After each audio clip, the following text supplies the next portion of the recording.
నమస్కారం అండి. ఈరోజు ఒక హెల్తీ రెసిపీని తెలుసుకోబోతున్నాము. ఇది చెంచల కూర అంటారండి, చెంచల ఆకు అంటారు. ఇది పల్లెటూరులో ఎక్కువగా దొరుకుతూ ఉంటుంది. ఇది చాలా మంచిదండి ఆరోగ్యానికి. ఇది పప్పుతో చేసుకోవచ్చు, తాలింపులాగా చేసుకోవచ్చు పప్పు లేకుండా. ఈరోజు నేను పప్పుతో చేశానండి. ఇది ఎలా చేశానంటే, పప్పు పచ్చిమిర్చి వేసి ఉడకపెట్టాను, కుక్కర్లో 4 విజిల్స్ రానిచ్చాను.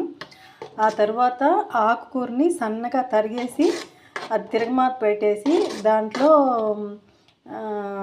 ఆకు వేసేసి టమోటాలు, కొంచెం 2 ఎండుమిర్చి, ఉప్పు, పసుపు, కారం వేసి బాగా పోపులో బాగా ఫ్రై చేశానండి.